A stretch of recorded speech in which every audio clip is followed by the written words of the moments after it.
The wind in Mercy Ridge did not just blow, it hunted. It came down from the jagged spine of the northern foothills with a voice like tearing canvas, stripping the soil from the plains and the heat from a man's bones. In the late autumn of 1878, the town sat huddled against the vast emptiness of the Wyoming Territory like a small, stubborn scab on the land. It was a place where silence was heavy and the horizon felt like a threat. Jonah Hale rode the northern perimeter of his land, his collar turned up against the biting air. The sky was the color of bruised iron, sitting low and heavy over the sagebrush. Jonah was 32 years old, though the sun and the wind had carved deeper lines around his eyes, making him look older. He had the kind of face that did not give much away, broad and weathered, with eyes the color of dry river stones. Since his wife, Martha, had passed from the fever 3 years ago, Jonah had become a man of few words and even fewer complaints. He worked his cattle, paid his debts on time, and kept his grief locked behind the heavy oak door of his empty ranch house. His horse, a sturdy bay gelding named Rusty, snorted and danced sideways as a tumbleweed skittered across the frost-hardened ground. Jonah steadied the animal with a firm hand and a low murmur. He was checking the fence line, a never-ending task of mending wire and replacing rotted posts. The cattle were already drifting toward the lower pastures.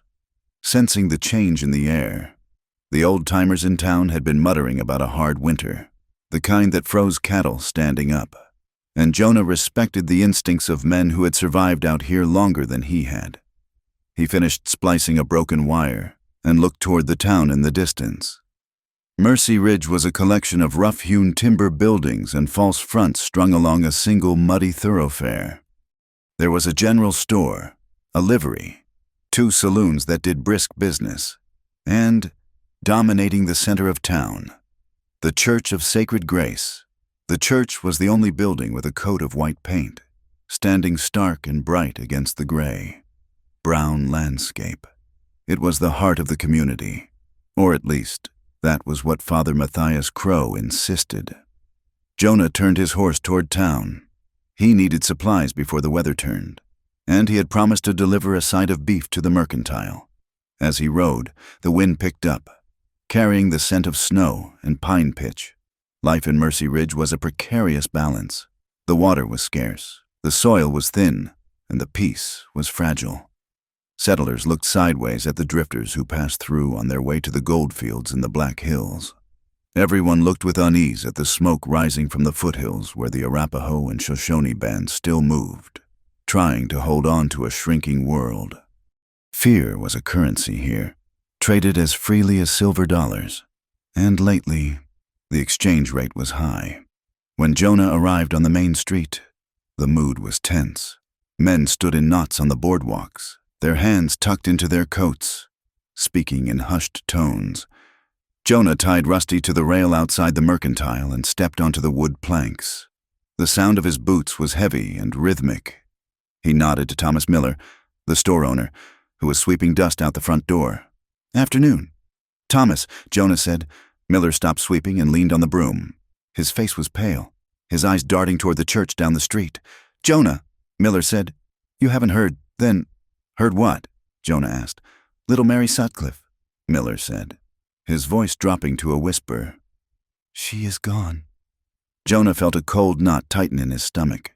Mary was one of the orphans taken in by the church charity, a quiet girl of 10 with hair the color of straw. She was often seen scrubbing the steps or carrying water for the priest's garden. "Gone how?" Jonah asked. "Run off." Miller shook his head. "Taken, vanished. She was seen near the woodpile behind the rectory just before dusk yesterday. Father Crow says he heard a cry, but when he looked, there was nothing but shadows. He says there are signs." "What kind of signs?" Jonah asked. Miller looked down at his boots. Dark signs, unnatural ones. Jonah frowned. He was a practical man. He believed in what he could see: broken fences, sick calves, the balance of a ledger. Talk of unnatural things usually meant someone was trying to hide a very natural, very human mistake. "I will help look," Jonah said. "I can spare 2 days before the herd needs moving." The town meeting was held that evening in the church. The sanctuary was packed, the air thick with the smell of damp wool, kerosene, and fear. Father Matthias Crow stood at the pulpit, a tall man with a mane of silver hair and eyes that seemed to burn with a feverish intensity. He was charismatic, possessing a voice that could soothe a weeping widow or lash a sinner like a whip. He held the town in his palm, mediating land disputes and blessing marriages, his approval essential for anyone wishing to do business in Mercy Ridge. "My children," Father Crow boomed, his voice resonating off the timber rafters. "We are tested. The wilderness is not merely rocks and trees. It is a domain of ancient shadows. Little Mary has not just wandered off. No child wanders into the night without cause. She was lured." A murmur rippled through the pews. Jonah stood near the back, his hat in his hands. He watched the priest closely. Crow's movements were theatrical, his hands grasping the edge of the pulpit until his knuckles turned white. "The devil walks in many forms," Crow continued, his voice dropping to a hiss that carried to the last row. "He walks in the guise of the heathen, in the guise of the stranger. We have allowed our vigilance to slip. We have tolerated impurities in our midst. And now, the wolf has taken a lamb." Jonah shifted his weight. He did not like this. The priest was stoking a fire that could easily burn down the wrong house. He looked around the room and saw the fear in the eyes of his neighbors. They wanted an answer, and Crow was giving them a target, even if it was vague. When the service ended, the men gathered outside to organize a search party. The sheriff, a weary man named Bill Hatcher, who owed his position largely to the priest's endorsement, was handing out lanterns. Jonah approached him. "Bill, where are we starting?" Jonah asked.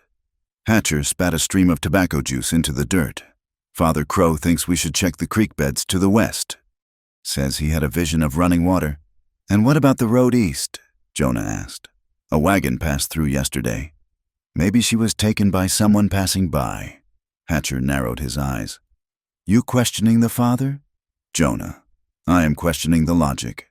Jonah said calmly, "Visions do not leave tracks. Wagons do." Hatcher grunted. "You go east then. Hail. The rest of us will follow the father's lead." As the men dispersed, Jonah saw a figure standing in the shadows of the alley between the livery and the bakery. It was a woman, wrapped in a heavy wool shawl, watching the commotion with a stillness that set her apart from the frantic townsfolk. It was Eliza Gray. Eliza lived 2 miles out of town, in a small cabin near the bend of the White River. Her father had been a trapper, a Frenchman, and her mother a woman of the Shoshone people. Eliza had the dark eyes and high cheekbones of her mother's kin, but her standing in Mercy Ridge was defined by her profession as much as her blood. She was a healer and a midwife. The women of the town called for her when the pains of childbirth began or when a fever would not break, whispering for her help in the dead of night. But in the daylight, on the street, they crossed to the other side to avoid her shadow. She was necessary, but she was not welcome. Jonah had never spoken more than 10 words to her, but he had seen her work once, calming a horse that had tangled itself in wire when 3 grown men could not get near it. He nodded to her now, a small gesture of acknowledgement. She did not nod back. Her gaze was fixed on the church door, her expression unreadable. Then she turned and vanished into the darkness. The search began in earnest the next morning, but the weather had other plans. The sky, which had been threatening for days, finally broke open. It did not snow gently. The wind drove the flakes horizontally, stinging the eyes and blotting out the world in a swirling white curtain. Jonah was 5 miles east of town, riding along a ridgeline. When the blizzard hit with full force, the temperature dropped 20 degrees in the span of an hour. The familiar landmarks, the twisted juniper tree, the rock formation that looked like a bear, were erased. He pulled his scarf up over his nose. "We have to go back. Rusty!" he shouted over the roar of the wind. But the horse was spooked. The scent of ozone and the howling wind had the animal rolling its eyes. As Jonah tried to turn him, a crack of thunder, rare and terrifying in a snowstorm, shook the ground. Rusty reared, his back hooves slipping on a patch of ice hidden beneath the fresh powder. Jonah was thrown. He hit the ground hard. The air driven from his lungs. He felt a snap in his right leg, followed by a searing heat that sickeningly contrasted with the freezing cold. He tumbled down the steep embankment, crashing through brush and snow until he slammed into a boulder at the bottom of the ravine. Darkness swirled at the edges of his vision. He lay there for a moment, gasping, waiting for the pain to subside, but it only sharpened into a throbbing agony. He tried to stand, but his right leg collapsed under him. He looked down. His trousers were torn, and blood was soaking into the gray wool, bright and alarming against the snow. A jagged branch, buried in the drift, had gouged a deep furrow in his thigh, and the fall had twisted his knee badly. "Rusty," he called out, but his voice was swallowed by the storm. The horse was gone. Jonah knew he was in trouble. A man could freeze to death in 2 hours in a storm like this. He had to move. He dragged himself upright, using a dead sapling as a crutch. He tried to get his bearings. The wind was coming from the north. If he kept the wind on his left shoulder, he might reach the river road. He walked for what felt like hours, though it might have been only minutes. The cold was beginning to make his thoughts sluggish. His leg dragged behind him, a dead weight of fire and ice. He fell twice, each time finding it harder to get up. Then, through the white haze, he saw a dim orange glow. It was faint, flickering like a ghost, but it was steady. He pushed toward it, his will to survive overriding the screaming protest of his body. The shape of a cabin emerged from the whiteness. Smoke whipped from the chimney. Jonah stumbled against the door and pounded on the wood with his frozen fist. "Help!" he croaked. The door opened. Warmth and light spilled out, blinding him. A figure stood there, silhouetted against the firelight. "Jonah Hale," a woman's voice said, sharp with surprise. He tried to speak, but his knees gave way, and he pitched forward into the room. He woke to the smell of sage and boiling water. He was lying on a narrow cot covered in buffalo robes. The cabin was small but meticulously ordered. Dried herbs hung in bundles from the rafters. Mint, yarrow, willow bark. A fire crackled in the stone hearth, casting dancing shadows on the log walls. He tried to sit up and hissed in pain. "Lie still," the voice said. Eliza Gray was standing over him. She held a basin of steaming water and a clean cloth. Her hair, usually hidden under a bonnet when she came to town, hung in a loose, dark braid over her shoulder. Her face was serious, her eyes dark and assessing. "You have lost a lot of blood. Mr. Hale," she said, "and the cold nearly took your toes." Jonah looked down. His leg was bandaged with clean white linen. He was stripped to his shirt and undergarments, covered by the heavy furs. "How long?" Jonah asked, his voice raspy. "You have been here 4 hours," Eliza said. "The storm is worse. You cannot leave tonight." Jonah sank back onto the pillow. "The town will talk," he muttered. "If they know I am here, let them talk," Eliza said, dipping the cloth into the water. "Talk keeps them warm. It does not stop the bleeding." She pulled back the furs to check the bandage. Jonah flinched, not from pain, but from the sudden intimacy. He was a private man, used to handling his own hurts, to be laid bare, dependent on the hands of a woman the town whispered was a witch, unsettled him. But her hands were gentle. There was no hesitation in her touch, only a practiced, confident skill. She checked the stitching she had done on the gash in his thigh. "I had to sew it," she said calmly. "It was deep. You were lucky it missed the artery." "Thank you," Jonah said. He looked at her, really looked at her, for the first time. He saw the fatigue etched around her mouth, the guardedness in her posture. He saw a woman who lived under siege, yet she had opened her door to him without question. "Why?" he asked. "Why what?" Eliza asked, wringing out the cloth. "Why help me? You know what the men in town say about you. You know I am one of them." Eliza paused. She looked at him, her gaze direct and unblinking. "You are one of them, Jonah Hale, but you are not like them. I have seen you. You pay fair prices for your supplies. You tip your hat to the laundress, and you look at people. Not through them." She turned away to the fire, stirring a pot that hung over the flames. Besides, she added softly, I would not leave a dog to die in this weather. She brought him a mug of bitter, hot broth. Drink. It will help with the fever. Jonah drank. It tasted of earth and roots. Strange, but strengthening. As the warmth spread through his chest, the guardedness he had worn like armor for 3 years began to crack. Just a hairline fracture. You live out here alone, he said. It is not safe.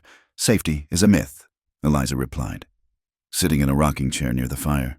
In town, I am safe from the wolves, but not the neighbors. Out here, I know what the dangers are. I can see them coming. There was a silence between them, but it was not the heavy, awkward silence of strangers. It was the quiet of 2 people waiting out a storm. The wind howled outside, battering the cabin walls. But inside, the fire popped and hissed. Jonah watched her profile as she stared into the flames. She was beautiful, he realized with a start, not in the delicate, fainting way the magazines from the East admired, but in a fierce, enduring way, like the land itself. Tell me about the girl, Eliza said suddenly. Mary. Jonah sighed. She is gone, vanished near the church. Crow says it is the devil. Eliza's expression hardened. Matthias Crow sees the devil in everything he cannot control. You do not like him, Jonah observed. I know him, Eliza corrected. There is a difference. She stood up and walked to the window, peering out into the white abyss. They will blame me, you know, if she is not found, or if she is found dead. They do not know anything yet, Jonah said. They do not need to know, Eliza said, turning back to him. Her eyes were fierce. They need to fear. And when they fear, they need to hate. I am the easiest thing to hate. I am the woman with the strange herbs, the woman with the wrong blood. Jonah struggled to sit up, ignoring the pain. I will not let them, he said. I will tell them you saved me. Eliza looked at him, and for a moment, the mask slipped. He saw a flash of profound loneliness, a hunger for connection that matched his own buried grief. Your word is good. Jonah, she said softly, using his given name, but against the word of God's chosen man, it is a pebble against a flood. Their eyes locked, in the small, firelit room. The air seemed to thin. Jonah felt a pull toward her that terrified him more than the blizzard. It was a dangerous thing, this spark.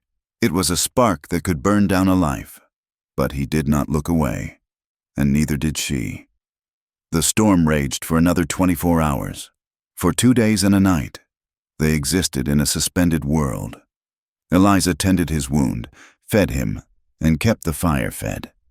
They spoke of small things, the price of cattle, the best way to dry venison, the way the light hit the canyon walls in summer. They avoided the past and the future, living only in the present safety of the cabin.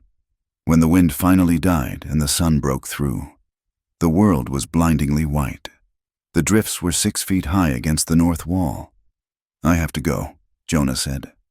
He was leaning heavily on a crutch Eliza had fashioned from a curing stick. I know, Eliza said. She stood by the door, her hands clasped in front of her. He hesitated. Eliza, go, she said, her voice tight. Before they come looking. Jonah stepped out into the cold. The air was crisp and still. He managed to hobble toward the road, where the snow was blown thinner. He had not gone a mile when he saw them. A group of riders was cutting through the snow, heading toward Eliza's cabin. It was the sheriff, Bill Hatcher, accompanied by 3 of the town's roughest men and, riding at the front, Father Crow. They spotted Jonah and spurred their horses. Jonah, Hatcher shouted, reining in his horse. We thought you were dead. We found your horse at the creek. I sought shelter, Jonah said, leaning on his crutch, trying to keep his weight off the bad leg. Shelter where? Crow asked. The priest's eyes were sharp, darting toward the cabin in the distance. At the healer's cabin, Jonah said firmly. She patched me up. A murmur went through the men. Crow's face darkened. You stayed with the woman, Crow said, his voice dripping with distaste. I would have frozen, Jonah said. We were coming to see her anyway, Hatcher said grimly. Why? Jonah asked, moving to block their path, though he was in no condition to stop 4 men on horses. Because of this, Hatcher said. He reached into his saddlebag and pulled out a bundle of red wool. It was a shawl, small, knitted with a distinct pattern.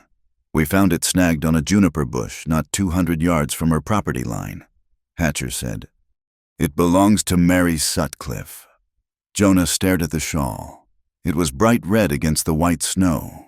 It looked undisturbed. The snow around the bush had been wind-scoured, but the shawl was not buried. It was draped. When did you find this? Jonah asked. Just now, Hatcher said. Jonah looked at the shawl, then at the priest. The storm had just ended. The wind had been blowing 70 miles an hour for 2 days. A shawl caught on a bush would have been shredded or buried under 5 feet of drift. It would not be sitting there like a flag. It is too neat, Jonah said quietly. What did you say? Crow asked, leaning down from his black horse. I said it is too neat, Jonah said. Louder this time. That wind would have carried a shawl to Kansas. How is it sitting right here on her doorstep? Are you defending her? Jonah, Crow asked softly, after spending 2 nights in her bed. The accusation hung in the cold air like a blade. The other men looked at Jonah with sudden suspicion. The respect he had earned over 5 years of honest labor was evaporating in seconds. I was injured, Jonah said, his voice like flint. And I am saying that shawl was placed there, placed by the devil to mark his territory, Crow proclaimed, turning to the men, or dropped by a witch dragging a child to her doom. We must question her. Now. Jonah planted his crutch in the snow. You will not harm her.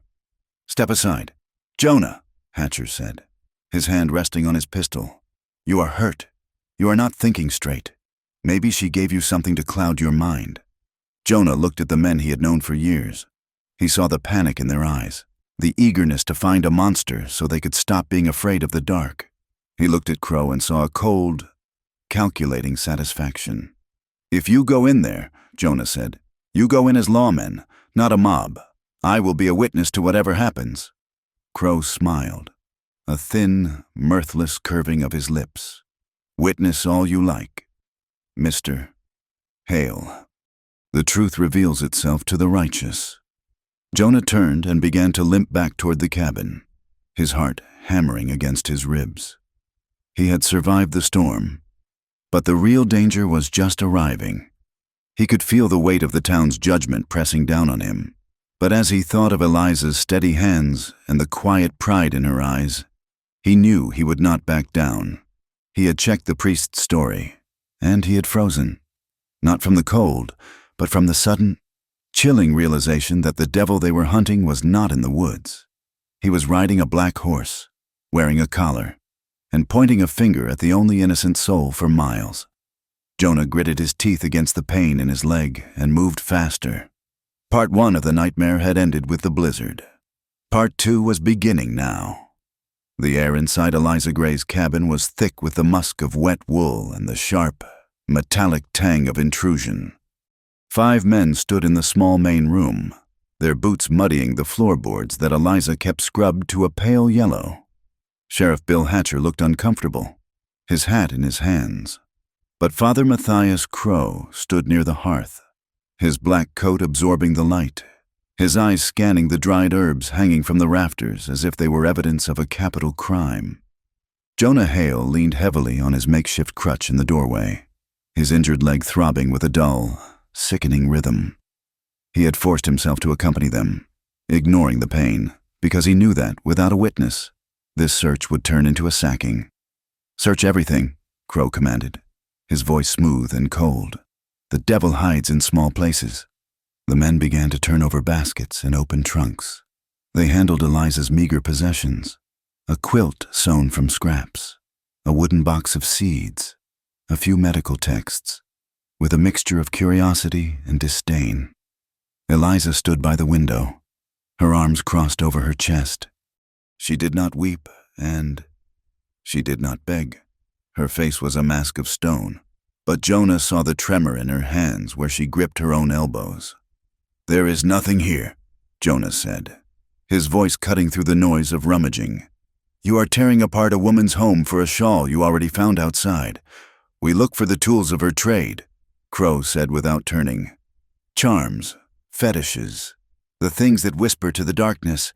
One of the deputies, a young man named Silas, who had once come to Eliza for a toothache, kicked open a small cupboard. A jar of salve rolled out and shattered on the floor.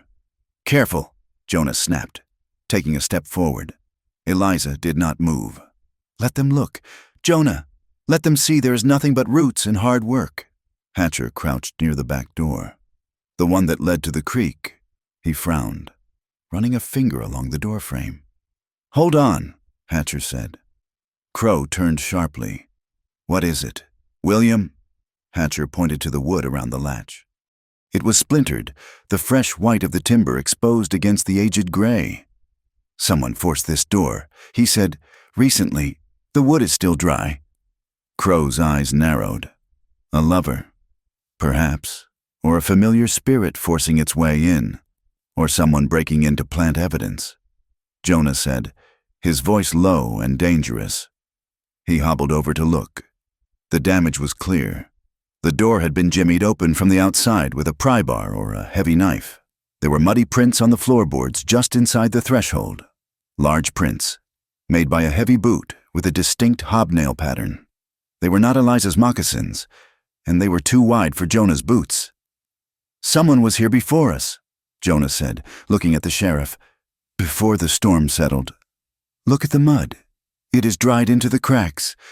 Hatcher looked uneasy. He stood up, wiping his hands on his trousers. It looks like a break-in. Father. Crow waved a dismissive hand. A distraction. The devil's hand works through many vessels. Perhaps she invited the darkness in, and it left its mark. But we have found no girl here, not yet. He turned his gaze to Eliza. The shawl is enough to raise questions. Miss Gray, the town is frightened. Frightened people demand answers. I suggest you pray for the girl's safe return. For your sake. The priest swept out of the cabin, his coat billowing like smoke. The deputies followed, looking sheepish as they stepped over the broken jar. Hatcher paused at the door, glancing at Jonah. You best get that leg looked at properly. Jonah, the sheriff muttered. And you best decide which side of the fence you are on. When the sound of the horses faded, the silence that rushed back into the cabin was deafening. Jonah let out a breath he felt he had been holding for an hour. He sagged against the table, the adrenaline fading to leave only exhaustion.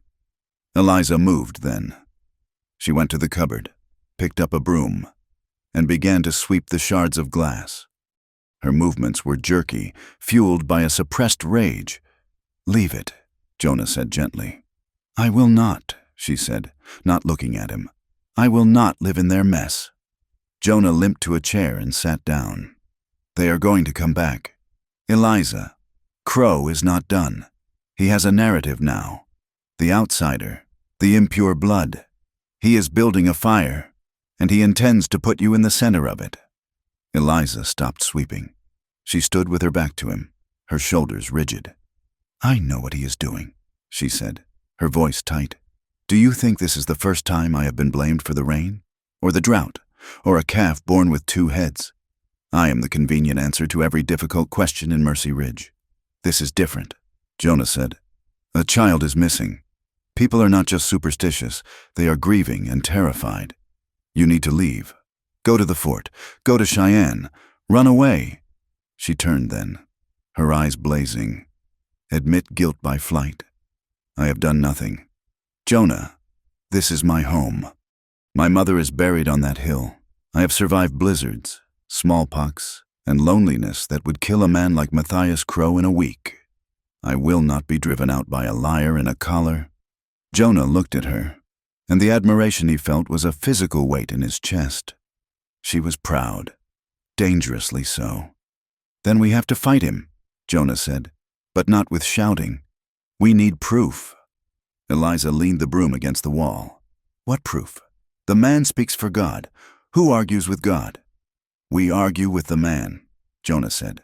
That shawl was planted. The door was forced. Someone wants the town looking at you so they do not look somewhere else. Eliza studied him, the anger in her face softening into something more complex, wariness mixed with a fragile hope. Why do you care so much? She asked quietly. You are a rancher. You have land to lose. Reputation. Jonah looked down at his hands. They were rough, scarred from barbed wire and rope. I lost my wife to a fever I could not stop, he said, his voice rough. I watched her burn up while I sat there. Useless. I promised myself I would never stand by and watch something wrong happen again if I could stop it. Decency has to matter. Eliza, even out here, especially out here. Eliza walked over to the table and sat opposite him. She reached out and placed her hand over his. Her skin was cool, her fingers strong. Then we investigate, she said, but we do it quietly. If they see us together, they will say you are bewitched. I have been called worse, Jonah said, though the touch of her hand sent a jolt through him that had nothing to do with witchcraft. The next few days were a study in tension. The snow began to melt, turning the roads into rivers of slush. But the mood in Mercy Ridge remained frozen. Jonah returned to his ranch, but his mind was in the town. He used the excuse of business, selling a string of horses, to spend his days in Mercy Ridge. He started with the money. Jonah knew that men like Crow often valued power, but power required gold to maintain.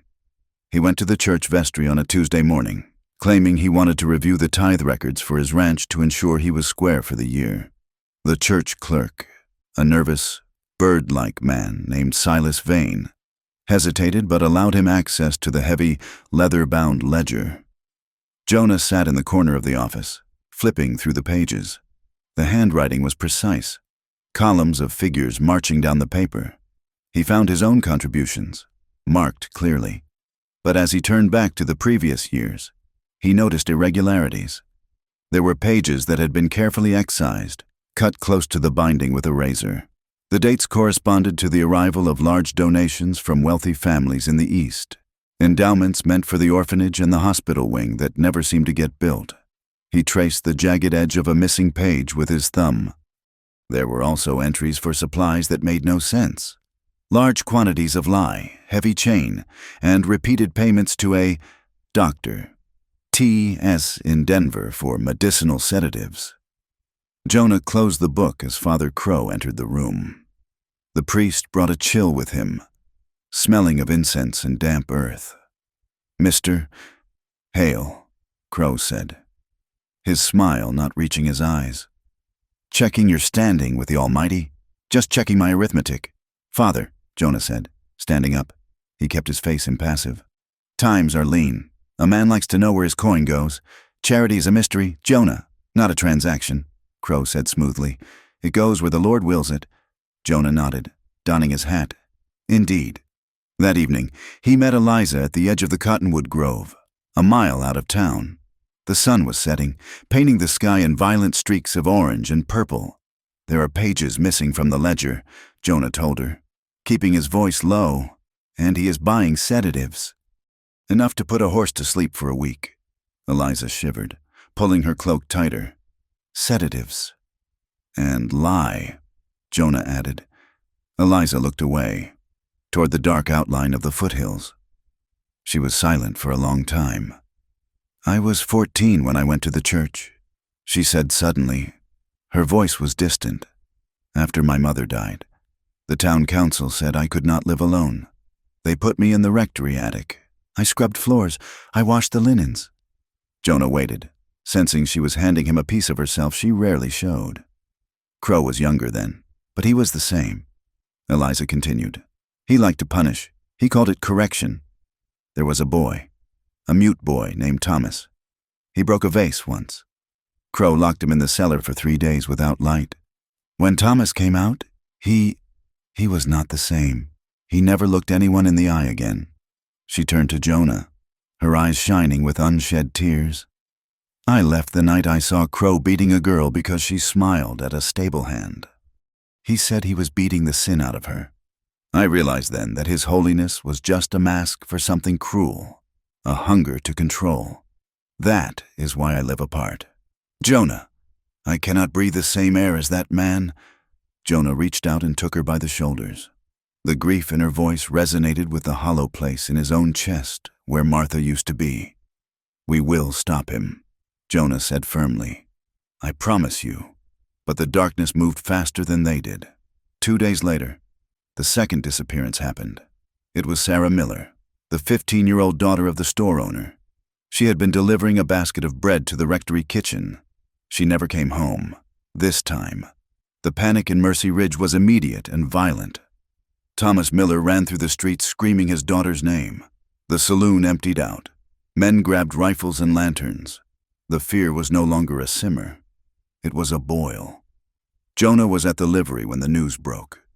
He saw the mob forming, their faces twisted with a terrifying righteousness. They were not looking for tracks this time. They were looking for a scapegoat. He rode hard for Eliza's cabin, terrified he would be too late. But she was not there. She was out on the ridge, gathering winter roots. He found her and brought her to a line shack on the far western edge of his property, a place so remote even the cattle rarely grazed there. "Stay here," he told her. "Do not light a fire during the day." "Where are you going?" she asked, clutching his arm. "I have to find Sarah," Jonah said. "If I find her, I clear your name." He rode back toward the town, but he skirted the main streets. He went to the church. The search parties were out in the fields, leaving the building eerily quiet. Jonah circled around the back, to the area behind the rectory where the delivery wagons unloaded. The ground was frozen hard, but in the shadow of the storage shed, where the sun never hit, there was still mud. Jonah dismounted and knelt. He saw wagon ruts, fresh ones, deep ones, suggesting a heavy load. They did not lead away from town. They led directly up to the double doors of a stone outbuilding that sat against the hillside. Crow had always claimed the building was a consecrated storehouse for holy relics and sacramental wine, forbidden to the laity. Jonah approached the doors. They were locked with a heavy iron padlock. He pressed his ear to the wood. Silence. Then a faint, rhythmic scratching, like a mouse or a fingernail on stone. He stepped back, his heart hammering. He could not break the lock now. The noise would alert the housekeeper. He needed to get Eliza and come back with tools. He rode back to the line shack as the sky turned the color of a bruise. Another winter storm was rolling in, the weather in the high country shifting with lethal speed. By the time he reached the shack, the snow was falling in thick, heavy sheets. He burst through the door, shaking the snow from his coat. Eliza was sitting in the corner, wrapped in a blanket. "You are back," she breathed. "The storm is bad," Jonah said, barring the door. "We are stuck here for the night." The line shack was tiny, barely 10 feet square. It smelled of dry pine needles and old dust. There was a small pot-bellied stove in the corner, which Jonah quickly lit. The temperature outside was plummeting. He told her about the ruts and the sound in the shed. "It is a prison," Eliza whispered, horror in her eyes. "He is keeping them there." "Or worse," Jonah said grimly. "But we need to get inside. Tonight, we just survived the cold." The cold was a physical weight. The stove was too small to heat the whole shack against the blizzard. They huddled together near the iron warmth, wrapping themselves in the buffalo robes Jonah had kept stored there. The proximity was overwhelming. Jonah could smell the scent of sage in Eliza's hair, could feel the heat of her body pressing against his side, the fear of the day, the adrenaline of the chase, and the raw isolation of the storm stripped away the social barriers that usually stood between them. Eliza looked up at him. The firelight flickered on her face, highlighting the curve of her cheekbone and the depth of her dark eyes. "They will kill me if they find me." "Jonah," she said softly. "I can feel it. I will not let them." Jonah swore. He looked at her, and suddenly, the words were not enough. The need to comfort her, to affirm that they were alive in the face of so much death, broke through his restraint. He reached out and cupped her face in his rough hands. She did not pull away. She leaned into his touch, her eyes closing. "Jonah," she whispered. He kissed her. It was not a gentle, courtly kiss. It was desperate. It was the collision of two lonely, frightened people finding an anchor in the storm. It tasted of fear and longing. Jonah felt a hunger rise in him that he had thought dead and buried with Martha. He pulled her closer, his arms wrapping around her waist, burying his face in the crook of her neck. Eliza clung to him, her fingers digging into his coat. For a moment, the world outside, the priest, the mob, the missing girls, ceased to exist. There was only the heat of their bodies and the sound of the wind screaming against the logs. They broke apart, breathless, their foreheads resting against each other. The air between them crackled with electricity. Jonah pulled back slightly, his hands still holding her arms. He looked into her eyes and saw the same startled desire he felt, but he also saw the reality of their situation. "If we do this," he said, his voice husky, "there is no going back, and tomorrow we might be fighting for our lives." Eliza nodded slowly. She reached up and touched his lips with her thumb. "We are already fighting," she said, "but you are right. Not here, not like this." They pulled back, putting a few inches of respectful distance between them. Though their hands remained intertwined, they slept fitfully, sitting up, leaning against each other for warmth, the unspoken bond between them stronger than any vow. When the storm broke the next morning, the world was silent and white. They rode back toward Jonah's ranch, keeping to the tree line. But as they neared the main road, they saw a rider watching them from a ridge. It was Deputy Silas. He did not approach. He simply watched, then turned his horse and galloped back toward town. By noon, the whispers had started. Jonah Hale was not just protecting the witch, he was bedding her. He had taken her to his line shack. He was corrupted. The priest's words about impure blood and seduction took root in fertile soil. Jonah rode into town alone later that day to get supplies, leaving Eliza hidden at the ranch. The change in the atmosphere was palpable. Men who had known him for 10 years turned their backs. Women pulled their children close as he passed. He walked into the general store. Thomas Miller looked up from the counter, his eyes red-rimmed and hollow. "Get out," Miller said, his voice shaking. "Thomas," Jonah said, reaching out a hand, "I am trying to find Sarah. Do not speak her name." Miller spat. "Father Crow told us you were with her, the Indian woman, while my daughter is missing. You were fornicating in the woods with the very evil that took her." "That is a lie," Jonah said, his voice rising. "Is it?" Miller challenged. "Were you with her last night?" Jonah hesitated. He could not deny it without lying, and he was a man who found lies difficult to swallow. "I was sheltering her from a mob." Jonah said, "You are bewitched." "Jonah," Miller said, turning his back, "you are no longer welcome here." Jonah walked out onto the street. He stood alone in the mud. The windows of the town felt like eyes, judging, hating. He realized then that the line had been drawn. He was on the other side now, with Eliza. He mounted his horse and looked toward the church. The white paint gleamed innocently in the sun, hiding the rot within. "You have them thinking I am the monster," Jonah thought, staring at the bell tower. "But you just made the mistake of cornering a man with nothing left to lose." He turned his horse and rode hard for the ranch. They needed tools. They needed weapons. And tonight, they were going to open those doors. The moon was a sliver of bone in a black sky when Jonah and Eliza slipped through the rear window of the church vestry. The town of Mercy Ridge slept the heavy, exhausted sleep of the frontier, but the silence felt brittle, as if the slightest noise would shatter the peace into violence. Jonah moved with a surprising grace for a big man, favoring his injured leg only slightly. He lifted Eliza over the sill, her moccasins touching the floorboards without a sound. The office smelled of beeswax, stale pipe tobacco, and the dry, papery scent of old authority. "Check the desk," Jonah whispered. "I will watch the door." Eliza moved to the heavy oak desk that dominated the room. It was here that Father Crow held court, dispensing judgments and collecting tithes. Her hands trembled as she pulled open the bottom drawer. It was locked, but the wood was old and dry. She used a thin metal shim she had brought from her medical kit, working the latch until it clicked softly.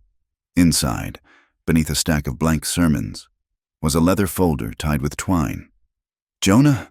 she hissed. He crossed the room, the shadow of his hat falling over the desk. Eliza untied the twine and spread the papers out in the moonlight filtering through the glass. They were not tithe records. They were receipts, scrawled in a heavy, jagged hand, from a supply house in Denver that dealt in mining equipment and bulk chemicals. Jonah squinted at the ink. "Item, 50 pounds of quicklime," he read, his voice dropping to a gravelly rumble. "Item, 10 yards of heavy-gauge iron chain. Item, 4 crates of laudanum. Extra potency." He looked at Eliza. The color had drained from her face, leaving her skin ash-gray in the dim light. "Lime burns flesh," she whispered. "It dissolves bone. Why would a priest need enough lime to bury a herd of cattle?" "And the chain," Jonah added, picking up another slip of paper. "Delivered to a Mr. Silas Vane, acting as agent. Vane is the clerk. He does whatever Crow tells him." Eliza picked up the receipt for the laudanum. "This is enough sedative to keep a grown man unconscious for a month. Or to keep—" She stopped, her hand flying to her mouth, "to keep a child quiet." Jonah finished for her. The implication hung in the air, heavy and suffocating. This was not the work of a sudden passion or a momentary lapse. This was a system, a cold, calculated infrastructure of procurement and concealment. Eliza slumped against the desk, the fight draining out of her legs. "I knew," she said, her voice cracking. "Deep down, I knew. When I was a girl in that house, I heard things, thumps in the night, cries that were cut off too quickly. But I told myself it was the wind. I told myself I was crazy because everyone said he was a saint." She looked up at Jonah, her eyes swimming with tears of fury and shame. "I ran away to save myself. Jonah, I left them behind. How many girls have vanished in 10 years because I was too of a coward to speak?" Jonah reached out and took her hands. They were cold as ice. "You were a child." "Eliza," he said firmly, "you were a child running from a wolf. Do not take his sin and make it your own." That is what he wants. He wants you to feel small so he can feel big. Eliza shook her head, a tear tracking through the dust on her cheek. "I should have burned this place down years ago." Jonah pulled her into him then, a rough, protective embrace. He held her tight, his chin resting on the top of her head, smelling the sage and wood smoke in her hair. "We are going to burn it down," he promised, his voice low and hard, "but not with fire. We are going to do it with the truth. Now grab those papers. We need proof that won't disappear when the sun comes up." They left the church as shadows, fading back into the night. But the weight of what they carried was heavier than any sack of grain. The next morning, the town of Mercy Ridge felt different. The air was sharper, the glances of the townsfolk more oblique. Jonah was at the livery stable, saddling a fresh horse, when Deputy Bill Hatcher walked in. Hatcher looked tired, his eyes baggy, chewing on a matchstick. He leaned against the stall door, watching Jonah tighten the cinch. "You are stirring up mud." "Jonah," Hatcher said quietly, "I am just riding my range." "Bill," Jonah said, not looking up. Hatcher spat the matchstick into the straw. "You know that is not what I mean." "I was at the saloon last night. Men are talking. They say you have lost your way. They say the Indian woman has clouded your mind with roots and whispers." Jonah turned then, his face like granite. "And what do you say?" "Bill," Hatcher looked down at his boots, "I say you are a good man who is about to lose everything. The bank holds the note on your south pasture, does it not? Father Crow sits on the bank board, and the Cattlemen's Association. They listen to the church. If you keep asking questions about where the tithe money goes, or where the priest buys his supplies, you are going to find yourself with no market for your beef come spring." "Is that a threat?" Jonah asked. "It is a forecast," Hatcher said. "Like seeing a storm coming over the peaks. Drop it. Jonah, for your own sake, let the sheriff handle the missing girl." "The sheriff is not handling it," Jonah said. "He is waiting for the snow to bury it." Hatcher sighed and pushed off the stall door. "I warned you. Jonah, a man can only stand against the wind for so long before he breaks." The pressure did not stop at warnings. By noon, the war had moved to Eliza. She had gone into town to trade for flour and sugar. When she entered the mercantile, the conversation died instantly. Thomas Miller, the owner whose daughter was still missing, stood behind the counter. His face was a mask of grief, twisted into hate. "Get out," Miller said. "Mr. Miller, please," Eliza said, keeping her voice steady. "I only need flour. We do not trade with your kind," Miller said, his voice shaking. "Not anymore. Father Crow says you are a blight. He says Sarah might still be here if we had driven you out years ago." Eliza looked around the store. She saw women she had helped through labor, women whose fevered brows she had cooled. They looked away, studying the floor or the shelves, their courage stripped away by the priest's decree. Eliza placed her basket on the floor. She did not storm out. She walked out with her head high, but the dignity cost her everything she had left. As she walked back toward her cabin, the schoolhouse let out for the midday break. A group of boys, emboldened by the talk at their dinner tables, followed her. "Witch!" one shouted. "Where is the baby? Witch!" A stone flew through the air, striking Eliza in the shoulder. She stumbled but kept walking. Another stone hit her arm, then a piece of jagged shale struck her cheek, cutting the skin. She spun around, her eyes flashing. The boys scattered, laughing, running back toward the safety of the town that sanctioned their cruelty. Eliza reached her cabin, her hand pressed to her bleeding cheek. She barred the door and slid down to the floor, the dry sobs finally tearing out of her throat. Jonah found her there an hour later. He saw the cut on her cheek, the bruise forming on her arm. He did not say a word. He walked out, hitched his team to her buckboard wagon, and began loading her things. "What are you doing?" she asked, standing in the doorway. "You are not staying here," Jonah said. "I will not run." She repeated her refrain. "You are not running," Jonah said, hoisting a heavy trunk as if it weighed nothing. "You are coming to work. I have 3 hands with winter cough and a cook with a bad back. I am hiring you as the ranch healer.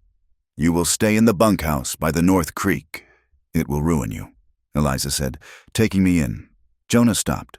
He looked at her, his eyes soft in a way the town never saw. "They have already taken my credit and my good name. Eliza, they cannot take my land without a fight, and they cannot take my conscience. Get in the wagon." The drive to the remote bunkhouse was silent, but the silence was not empty. It was filled with a shared resolve. The bunkhouse was a sturdy log structure, built for line riders in the deep winter. It had a large stone hearth, a separate room for sleeping, and a solid door that barred from the inside. For the next week, the world narrowed down to the ranch.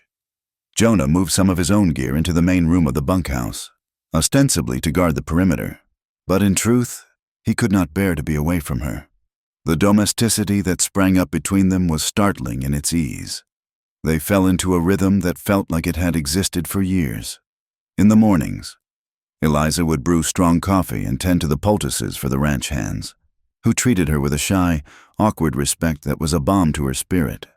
In the evenings, Jonah would return from the range, cold and wind-burned, and the smell of stew would greet him at the door.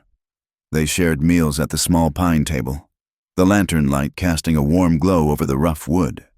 They talked of safe things at first, the cattle, the weather, the history of the land. But slowly, the conversations deepened. Jonah spoke of Martha, not with the raw pain of fresh grief, but with the melancholy of a memory. He told Eliza how Martha had loved the wildflowers in the spring, how she had hummed while she baked. "She would have liked you," Jonah said one night, staring into his coffee cup. She hated pretense. She liked things that were true. Eliza looked at him across the table. "I never had that," she said softly. "A person to witness my life. I have always been a ghost in other people's stories. The witch, the healer, the half-breed. You are not a ghost to me," Jonah said. "You are the most real thing in this valley." The air in the room shifted. The attraction that had sparked in the blizzard was now a steady, burning flame. It lived in the way Jonah's hand lingered on the door frame when he said good night. It lived in the way Eliza held her breath when he walked past her to stoke the fire. One evening, a fierce windstorm battered the cabin, rattling the shutters. Jonah was mending a bridle by the fire. Eliza was sewing a tear in his coat. Jonah looked up and caught her watching him. The thread was still in her hand. "Eliza," he said. She put the sewing down. Jonah stood up and crossed the small space between them. The tension was a pulled wire, humming with electricity. He reached out and touched the healing cut on her cheek, his thumb brushing the skin with infinite tenderness. "They hurt you because they are afraid," he whispered. "I am not afraid when I am with you," she answered, her voice trembling. He kissed her then, and it was different from the desperate kiss in the line shack. This was slow. It was a question and an answer. His arms went around her, pulling her against the solid wall of his chest. Eliza's hands tangled in the hair at the nape of his neck. The kiss deepened, becoming a hunger that threatened to consume them both. Jonah lifted her, setting her on the edge of the table, his body pressing between her knees. The world outside, the priest, the danger, the judgment, fell away. He pulled back, his forehead resting against hers, his breathing ragged. "I want to be with you," he said, his voice rough with emotion. Not as a protector, as a man. Eliza looked into his eyes. Seeing the raw vulnerability there, she knew what this meant. In the eyes of the church, in the eyes of the town. This was a sin, but in the quiet truth of this room, it felt like the only holy thing left. "Stay," she whispered. They moved to the narrow bed in the back room. There was no hurried fumbling, no frantic grasping. It was a slow, deliberate unveiling. Jonah treated her body with a reverence that made her weep, touching her scars, the physical ones and the invisible ones, with hands that worshipped rather than possessed. For Eliza, it was a reclaiming of her own skin. For Jonah, it was a return to life after years of being buried in snow. They lay together afterwards, limbs tangled under the heavy quilts, the fire dying down in the other room. It was not just passion. It was a profound, anchoring comfort. Two wounded people who had found a way to fit their broken pieces together. "I will not let them take this," Jonah whispered into the darkness, his arm tightening around her.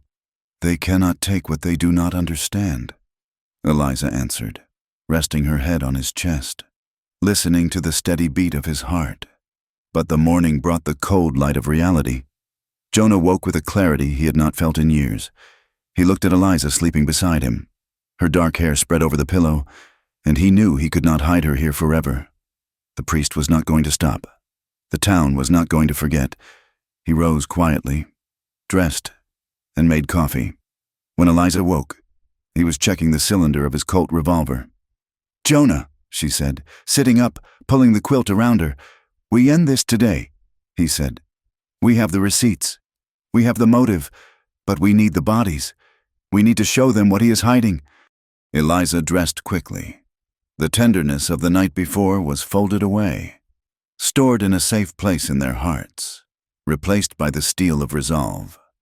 They rode out before the sun was fully up, taking the back trails toward the church.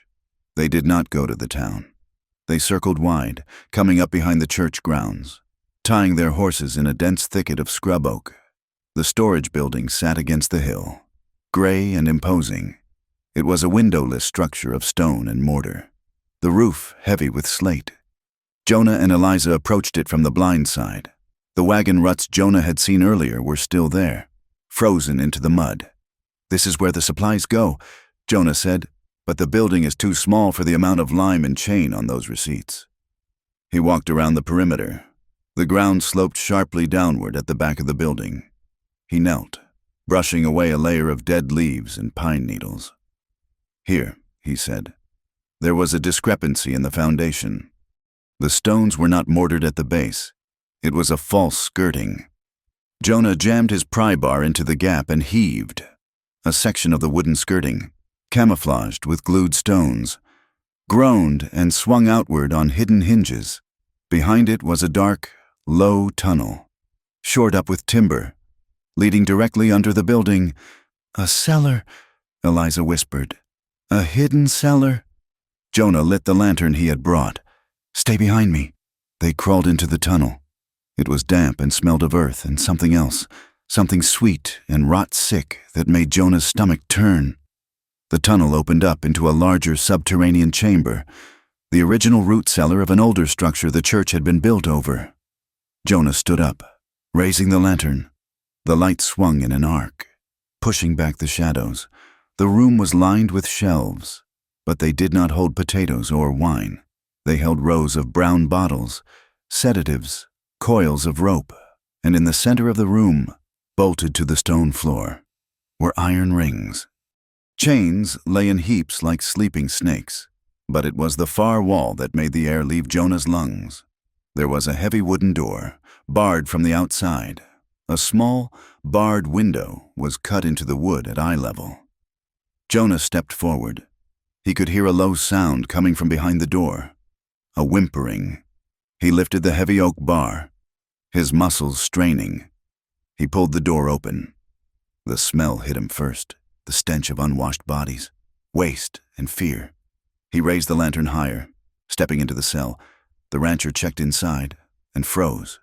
Huddled in the corner, on a pile of filthy straw, were three figures.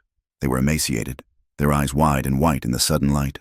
One was little Mary Sutcliffe, another was Sarah Miller, and the third was a woman Jonah recognized, a drifter who had disappeared 2 years ago, presumed to have moved on.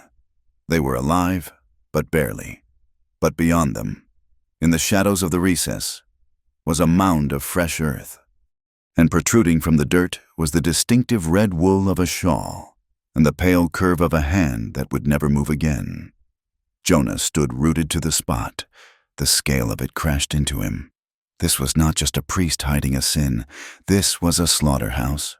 For years, Father Crow had been taking the vulnerable, the unwanted, the ones no one would fight for, and using them, discarding them, burying them beneath the very floor where he preached salvation. Eliza let out a strangled cry and rushed forward, falling to her knees beside Mary Sutcliffe. The girl flinched, then recognized Eliza and collapsed into her arms, sobbing. Jonah did not move for another second. He stared at the mound of earth.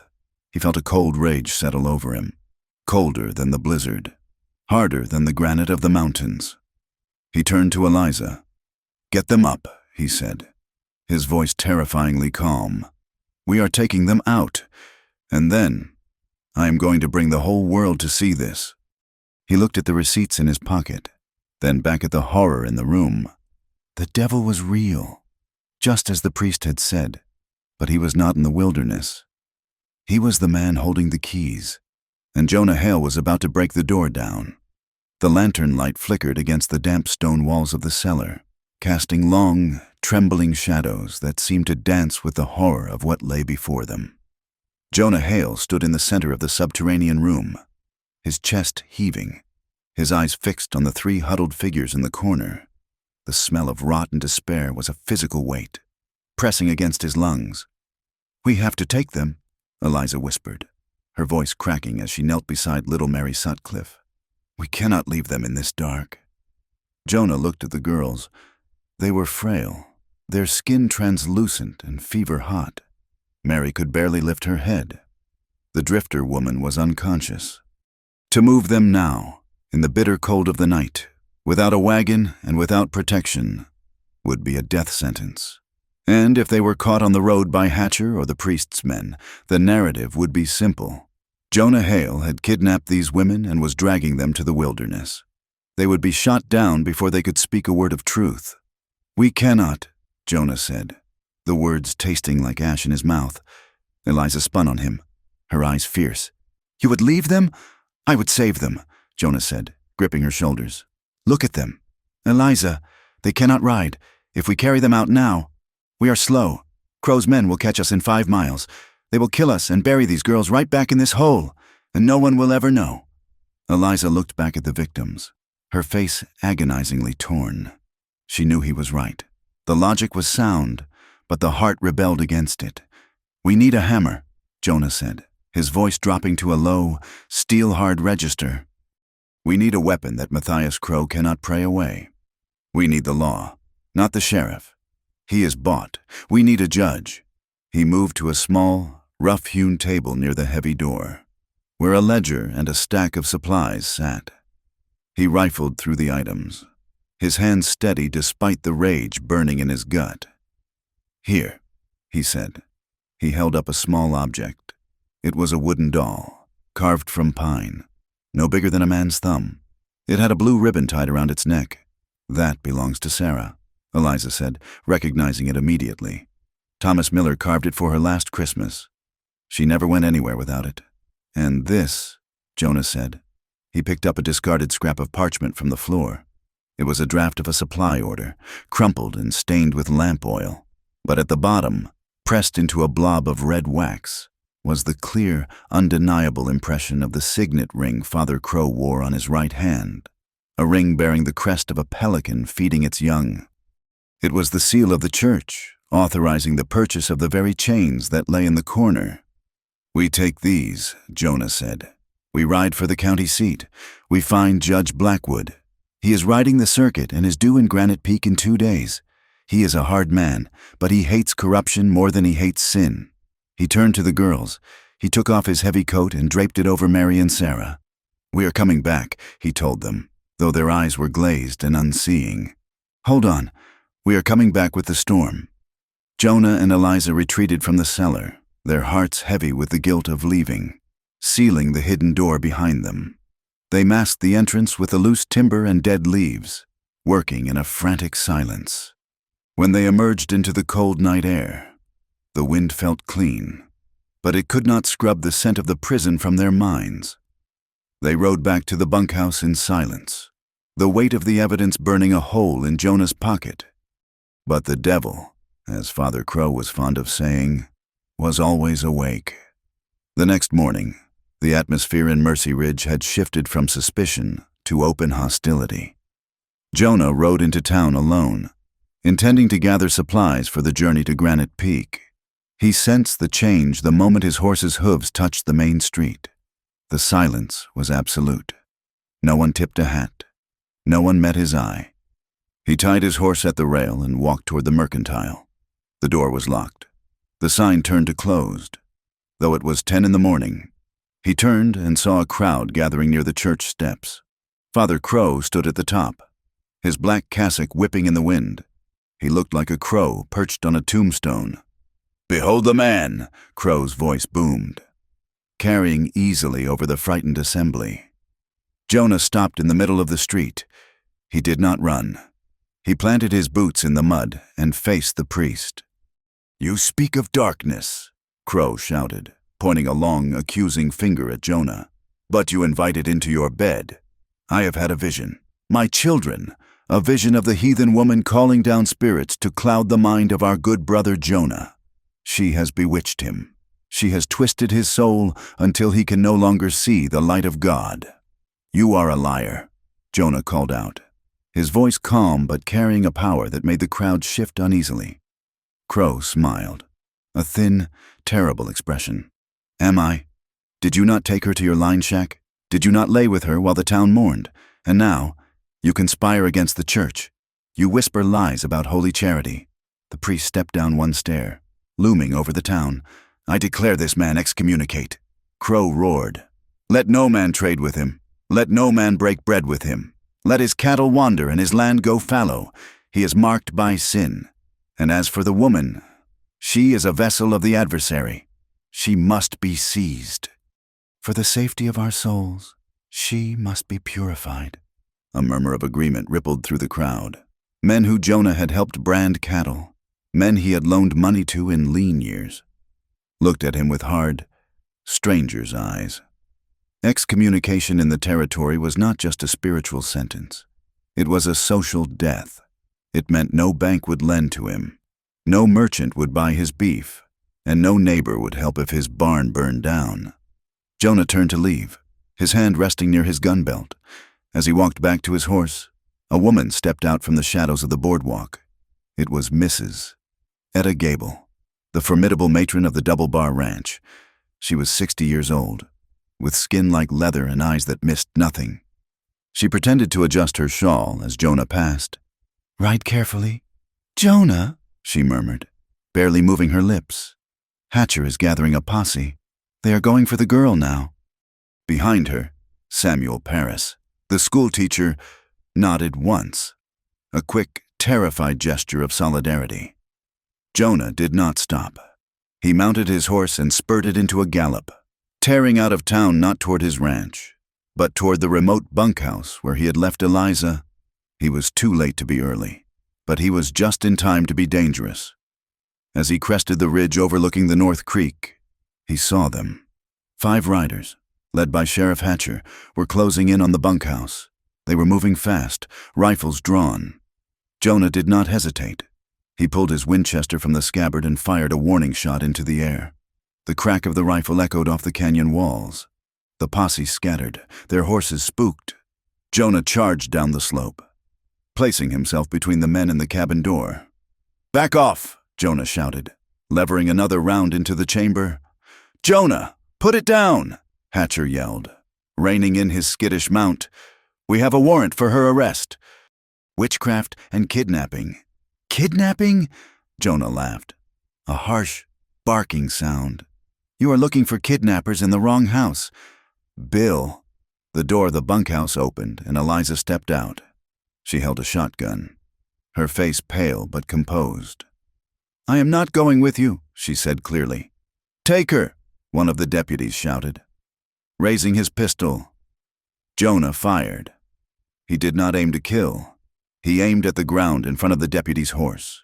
The dirt exploded, and the horse reared, throwing the man into the mud. "Ride, Eliza!" Jonah screamed. Eliza dropped the shotgun and vaulted onto the bare back of the horse she had kept saddled near the door. She spun the animal and galloped toward the tree line, toward the mouth of Coyote Canyon. Jonah fired 2 more shots to keep the heads of the posse down, then wheeled his horse and followed her. "Get them!" Hatcher roared behind them. "Shoot the horse if you have to." The chase was on. They did not take the road. The road was death. They took the game trails that wound up into the jagged foothills, into the country that broke wagons and spirits. The landscape became an active enemy. The ground turned from mud to slate and granite. The wind howled through the narrow passes, carrying needles of ice. Jonah pushed his horse hard, catching up to Eliza as they reached the first river crossing. The water was gray and churning, swollen with the early melt and the recent storms. "Cross here," Jonah shouted over the roar of the water. "It is the only way to the pass." They drove their horses into the freezing current. The water rose to the stirrups, numbing Jonah's legs instantly. His horse stumbled on a slick rock, nearly going down, but Jonah kept the animal's head up with a desperate strength. Eliza, lighter and riding with the fluid grace of her Shoshone ancestors, made the far bank first. She turned, her hair whipping across her face, watching Jonah fight the current. He lunged up the bank, water streaming from his flanks. "Don't stop!" he gasped. "Higher!" They climbed for 3 hours, forcing the horses up switchbacks that were little more than goat paths. The air grew thin, burning in their lungs. Behind them, far below, they could see the specks of the posse giving up at the river line. Hatcher was a paid man, not a desperate one.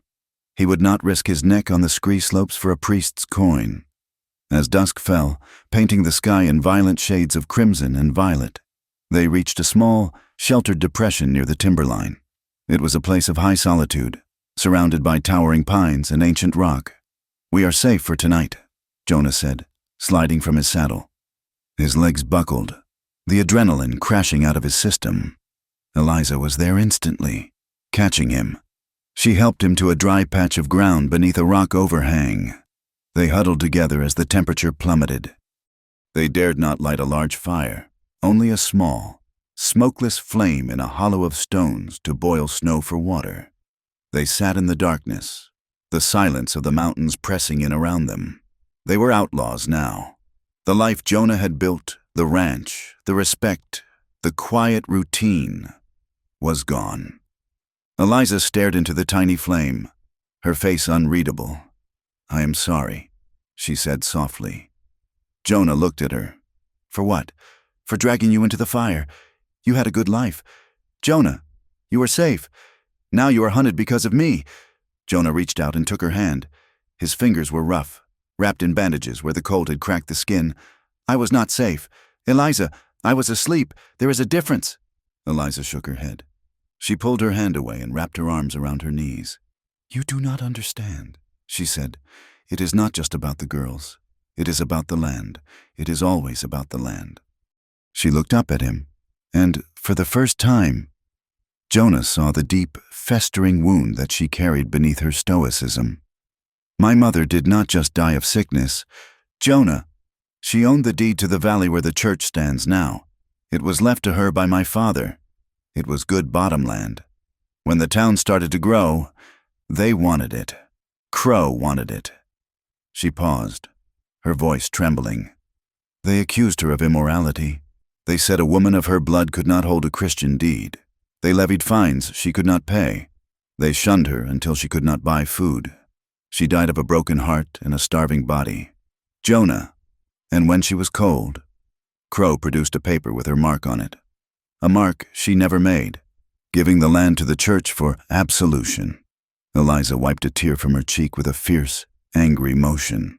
He took everything from her. Her home, her name. And now he is doing it to you. I am the poison. Jonah, anyone who loves me loses everything. Jonah listened, and the guilt hit him like a physical blow. He had tithed to that church. He had shaken Crow's hand. He had let the man bless his wife's grave. He had been part of the machinery that crushed Eliza's mother, simply by doing nothing. No, Jonah said, his voice thick with emotion. He moved closer to her. You are not the poison. You are the cure.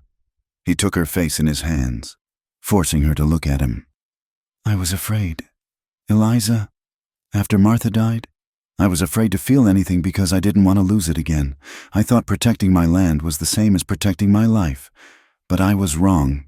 A man who holds onto dirt while his neighbors bleed is not a man. He is just a grave marker. He leaned his forehead against hers. I do not care about the ranch. I do not care about the town. I care that you are breathing. I care that we stop him. We are together in this. If we burn together. But we are not going to burn. We are going to light a fire that cleans this whole valley out. Eliza looked at him, searching his face for any sign of hesitation. She found none. She found only the steady, unyielding strength of a man who had finally found something worth fighting for. The fear of the chase, the cold of the river, and the proximity of death stripped away the last of their defenses. The need to affirm life, to feel warmth and pulse and breath, became overwhelming. Eliza surged forward, kissing him with a fierce intensity. It was a kiss of survival, a claiming. Jonah met her, his arms wrapping around her, pulling her into the shelter of his body. They lay together on the hard ground, wrapped in the buffalo robes and each other. It was not a night for gentle romance. It was a night of desperate clinging. They touched with the reverence of people who know they might not see another sunrise. Every brush of skin, every shared breath was a defiance of the darkness hunting them. In the high, thin air of the mountains, with the wind screaming outside their small shelter, they found a home in each other. It was a rugged, dangerous love, stripped of all pretense, forged in the crucible of injustice. When the sun rose, painting the peaks in gold, Jonah was already awake. He watched the light touch Eliza's sleeping face. He felt a fierce protectiveness that made his hands shake. He woke her with a touch on the shoulder. Eliza, it is time. She opened her eyes, instantly alert. Where are we going? She asked, sitting up and shaking the pine needles from her blanket. Granite Peak, Jonah said, standing up and looking south. Judge Blackwood is there. We have the doll, we have the seal, and now we have the story of your mother. He offered her a hand. We are going to ride into that town, find the judge, and bring the law down on Mercy Ridge like a hammer. Eliza took his hand and stood up. She looked at the horizon, her jaw set. Let's go, she said. They mounted their tired horses and turned south, away from the safety of the high peaks and back toward the world of men. They were ragged, exhausted, and hunted. But as they rode side by side, their shadows stretching long across the rock, they looked less like fugitives and more like an approaching storm. The road south to Granite Peak was not a road at all. but a scar of hard-packed earth twisting through the scrub oak and gray shale.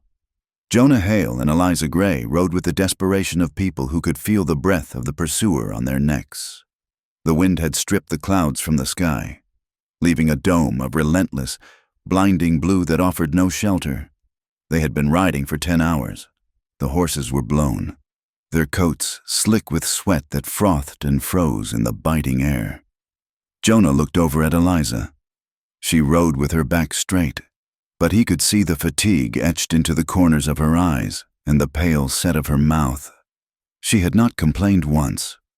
Not when the river water soaked her boots, not when the cold gnawed at her fingers, not when the hunger cramped her stomach. "We need to rest the horses," Jonah said, pulling Rusty to a slow trot.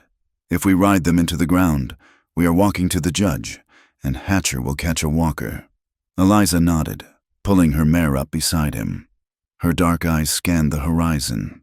"There is smoke," she said, pointing toward a stand of cottonwoods near the dry wash of the Purgatory Creek. 2 miles. It might be a posse," Jonah warned, his hand drifting to the Winchester in his saddle scabbard. "It is too small for a posse," Eliza said. "And the smoke is white. Greenwood. A posse burns dry timber for speed. That is a campfire." They approached cautiously. As they broke through the tree line, they found a scene that arrested them both. It was a makeshift settlement, a ragged collection of canvas tents and lean-tos huddled against the wind. But it was not a bandit camp. It was a camp of the displaced. There were families here, a group of Shoshone, their faces weathered and weary, sat near a fire, mending nets and tools. Nearby, a cluster of Chinese railroad workers, cast off after the track was laid, shared a pot of rice. Further back, a few Irish families, dust-covered and hollow-eyed, tended to a broken wagon. These were the people the territory had chewed up and spat out, the people who did not fit into the neat, square lines of the town maps or the church pews. As Jonah and Eliza rode in, a hush fell over the camp. A tall Shoshone man stood up, a rifle held loosely in the crook of his arm. He looked at Eliza, noting the beadwork on her moccasins and the set of her face. He spoke in the Shoshone tongue, a question that sounded like the rustle of dry leaves. Eliza answered him in the same language, her voice soft and respectful. She gestured to Jonah, then to the south. The man lowered his rifle. He nodded to a woman near the fire, who began to ladle stew into tin cups. "They are safe," Eliza told Jonah. "They are like us, running from something." They dismounted and accepted the food with gratitude. It was a thin broth of rabbit and sage, but to Jonah, it tasted like salvation. As they ate, the stories began to spill out. The Shoshone man, whose name was Runs with Wind, spoke of a treaty broken by a priest who claimed their winter hunting grounds were consecrated soil, only to sell the timber rights to a mining company a month later. An Irish laborer named Sean told of being hired to build a stone barn, the very storage building behind the church, and then being run off at gunpoint without pay when he asked why there were shackles bolted to the floor. "He told us it was for penance," Sean said, his voice thick with bitterness. "Said the church had to restrain the demons in men, but I never saw a demon that needed a padlock that size." Jonah listened, his jaw tightening. The web of Father Crow's corruption was wider than he had imagined. It was not just missing girls. It was a systematic exploitation of anyone who had no voice to complain. "Will you say that to a judge?" Jonah asked Sean. "If I bring the law to Mercy Ridge, will you stand up and say what you saw?" Sean looked at his wife, who was nursing a thin baby by the fire. He looked at his worn boots. "The priest has men," Sean said. "Hard men. He has bullies," Jonah said firmly. "And bullies break when the light shines on them. I am going to shine the light, but I need you to tell him what you saw in that dark—" Sean was silent for a long moment. Then he nodded. "For the pay he owes me," Sean said, "and for the fear he put in my Mary's eyes, I will speak." Eliza spent the hour tending to a child with a festering cut on his leg, using the last of her salve.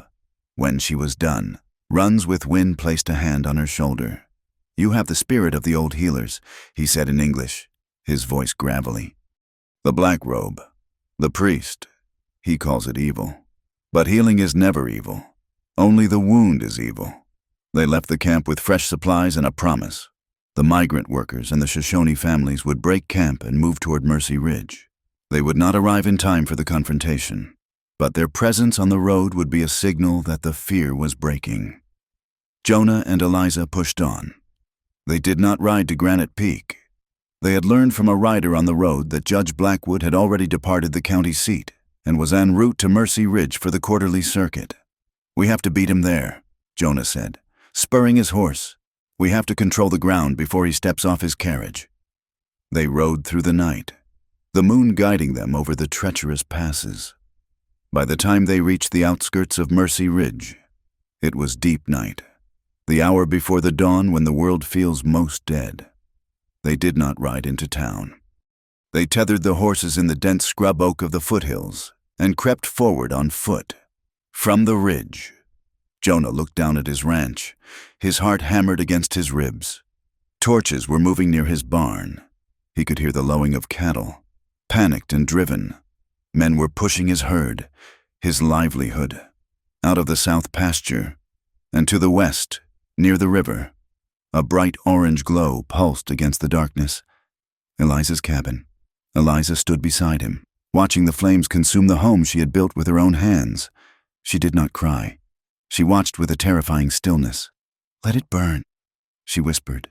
It was just wood. Jonah turned to her, gripping her arm. "He is trying to provoke us," he said. "He wants us to come charging down there so his deputies can shoot us for trespassing. We need the witness," Eliza said, turning her back on the fire. "We need Silas Vane. Silas Vane, the church clerk, lived in a small room at the back of the livery stable." He was a timid man, a man who had spent his life nodding at powerful men in hopes that they would not hit him. But Jonah knew that fear could make a man brave if he was more afraid of the rope than the priest. Jonah moved like a shadow through the back alleys of the town. The main street was empty, but there were lights in the saloon and the sheriff's office.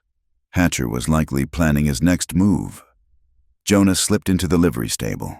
The smell of hay and horse manure was familiar and grounding. He found the door to the tack room where Silas slept and pressed his ear against it. He heard the sound of weeping. He tried the latch. Locked. Jonah did not knock. He drove his shoulder into the wood, shattering the flimsy lock. Silas Vane shrieked and scrambled back into the corner of his cot, clutching a crucifix. "Don't kill me," Silas sobbed. "I did what he said. I ordered the lie." Jonah crossed the room in 2 strides and clamped a hand over Silas's mouth. "Quiet," Jonah hissed. "I am not here to kill you, Silas. I am here to save your neck." He pulled the trembling man to his feet. "The judge is coming tomorrow, Silas. When he sees those bodies in the cellar, and he will see them, who do you think Father Crow is going to blame? Do you think he will take the rope? Or do you think he will say his poor, confused clerk acted alone?" Silas's eyes went wide. He shook his head violently against Jonah's hand. "He signed the orders," Jonah whispered, removing his hand. "But you placed them. You are the link, Silas, unless you talk, unless you tell the judge exactly how the charity money was spent." Silas slumped, the fight draining out of him. "He will kill me," Silas whispered. "He is in jail, or he is hanging," Jonah said. "But if you stay here, you are dead either way. Come with me." They moved Silas to the outskirts of town, hiding him in the ruins of an old homestead chimney near the meeting point with Eliza. "Now we wait," Jonah said, checking the load in his Winchester. The sun rose over Mercy Ridge like a judgment. The sky was a hard, brilliant blue. At 10 in the morning, the dust of a carriage was spotted on the north road. The town bell began to ring. Judge Blackwood was arriving. The townspeople gathered in the square. They were anxious, their faces drawn. They knew something was coming. The smoke from Eliza's cabin still drifted on the breeze, a pungent reminder of the violence in their midst. Father Crow stood on the steps of the church. He was dressed in his finest vestments, a picture of holy authority. Sheriff Hatcher and 4 heavily armed deputies stood at the base of the stairs, a wall of steel between the priest and the world. The judge's carriage rolled into the square. Judge Theophilus Blackwood stepped out. He was a small man, sharp-featured, dressed in a severe black suit. He carried a cane, not for walking, but for punctuation. Father Crow descended the stairs, his arms spread in welcome. "Judge Blackwood!" Crow boomed. "Welcome to Mercy Ridge, though I fear you find us in a time of spiritual siege." Blackwood looked at the priest, then at the armed deputies. "I see the siege." "Father," Blackwood said, his voice dry as dust, "but I usually find that spiritual battles require fewer Winchesters. We are hunting a wolf." "Judge," Crow said, his voice dropping to a conspiratorial sorrow, "a man of our own flock, led astray by a heathen witch. They have kidnapped children. They have fled into the wilderness." "Is that so?" a voice rang out. The crowd parted. Jonah Hale walked into the square. He walked with a limp, but his head was high. He held his rifle in one hand, barrel pointed at the ground, and in the other, he held the thick leather ledger. Eliza walked beside him. She wore her buckskin tunic, stained with the mud of the river and the soot of the campfire. She looked neither humble nor defiant. She looked inevitable. Behind them, stumbling and pale, came Silas Vane. Hatcher's hand went to his gun. "Stop right there! Hale!" Hatcher shouted. "You're under arrest." "I'm here to see the judge," Jonah said, not breaking stride. "Unless you plan to shoot a man in front of the circuit court." "Bill." Hatcher hesitated. He looked at the judge, who was watching the scene with hawk-like intensity. "Let him speak, Sheriff," Blackwood said. Jonah stopped 10 paces from the priest. He threw the ledger onto the dusty ground at the judge's feet. It landed with a heavy thud. "That is the church record," Jonah said, his voice carrying to every corner of the square. "It shows 10 years of theft. It shows money meant for orphans buying quicklime and chains." "Lies," Crow shouted, his face reddening. "Forgeries by the devil's whore." Jonah reached into his pocket and pulled out the wooden doll. He held it up. "Thomas Miller." Jonah called out to the crowd. "Thomas, look at this." Thomas Miller pushed through the crowd. He stared at the small pine carving. He let out a choked sound. "That is Sarah's," Miller whispered. "We found it in the cellar beneath the church storage house," Jonah said, "along with your daughter, and Mary Sutcliffe, and the woman who disappeared 2 years ago." A gasp went through the crowd. "They are alive," Jonah said. "Barely, but they are there." Behind a door locked with Father Crow's own seal. Crow's composure cracked. He pointed a trembling finger at Eliza. "She put them there. She is a witch. She uses the blood of innocents to brew her potions. She is trying to frame the Holy Church because we drove her darkness out." Eliza stepped forward. She did not shout. She spoke with a calm, devastating clarity that cut through the priest's hysteria. "There is no darkness in me that you did not put there," Eliza said. "You speak of the devil, Matthias, but the devil does not live in the woods. He does not live in the herbs I use to heal your children. The devil is a man who thinks he is God." She looked at the townspeople, meeting their eyes one by one. "You let him do it," she said. "You threw stones at my cabin because it was easier than asking where your money went. You called me a monster, so you did not have to look at the monster standing in the pulpit. You let him wear a mask of holiness while he buried your daughters under the floorboards." The truth of her words hung in the air, heavy and undeniable. Judge Blackwood stepped forward. He used the tip of his cane to flip open the ledger. He looked at the receipts pasted there. He looked at Silas Vane.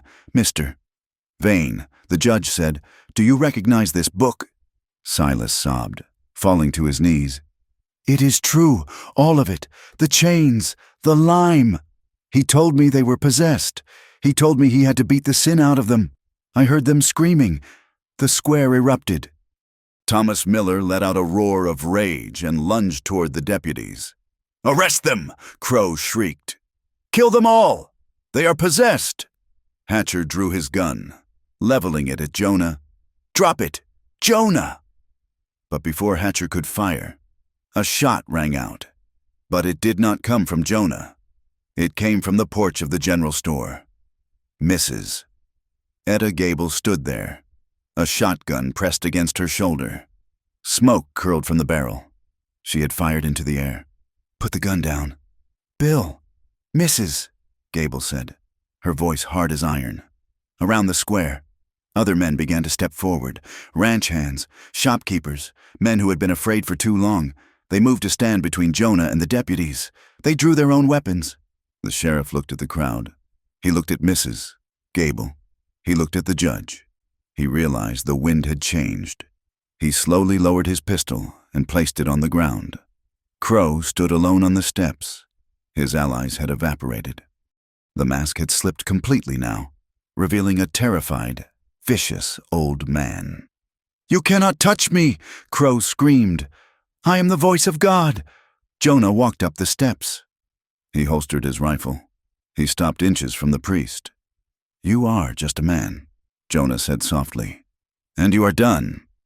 Judge Blackwood's voice cut through the tension. "Sheriff Hatcher, you are relieved of duty." "Deputy, place Matthias Crow under arrest for kidnapping, embezzlement, and murder. And someone get down to that cellar and get those girls out." The spell broke. The crowd surged forward, not to kill, but to witness. 2 deputies grabbed Crow, who was spitting and cursing, dragging him down the stairs. Jonah did not watch him go. He turned to Eliza. She was standing in the middle of the chaos, her shoulders finally slumping. The adrenaline that had sustained her for days was gone, leaving only exhaustion. Jonah walked to her and wrapped his arms around her. She buried her face in his chest, and he felt her shake. "It is over," he whispered into her hair. "It is finally over." They stood there in the middle of the dusty square, an island of quiet in the sea of shouting men and weeping families. The sun beat down on them, warm and real. Later, as the sun began to set, casting long purple shadows over the town, Jonah and Eliza sat on the porch of the ranch house, Jonah's house, which still stood, though his cattle were scattered and his fences cut. The judge had taken statements. The girls had been moved to the hotel, where the doctor was tending to them. The town was in shock, a community waking up from a long, fevered nightmare. Jonah handed Eliza a cup of coffee.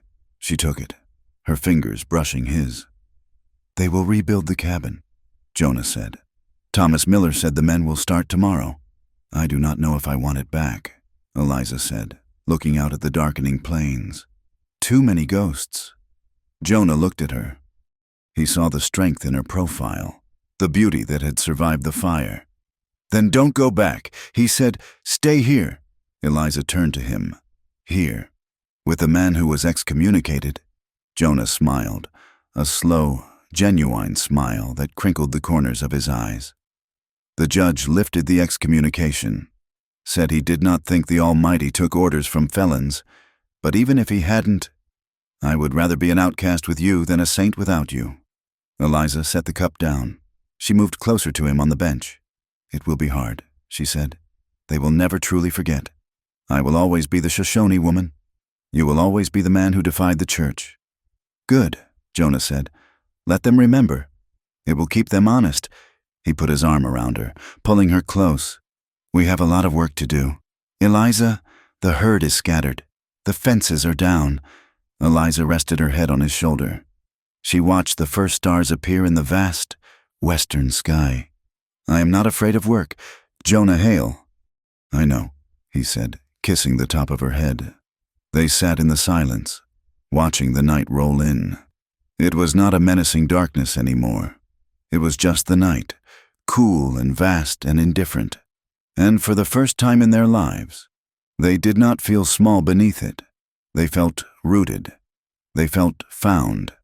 Their love had been born in a blizzard, tested in fire, and forged in the pursuit of a justice that most people gave up on. It was not a pretty love, tied up in ribbons.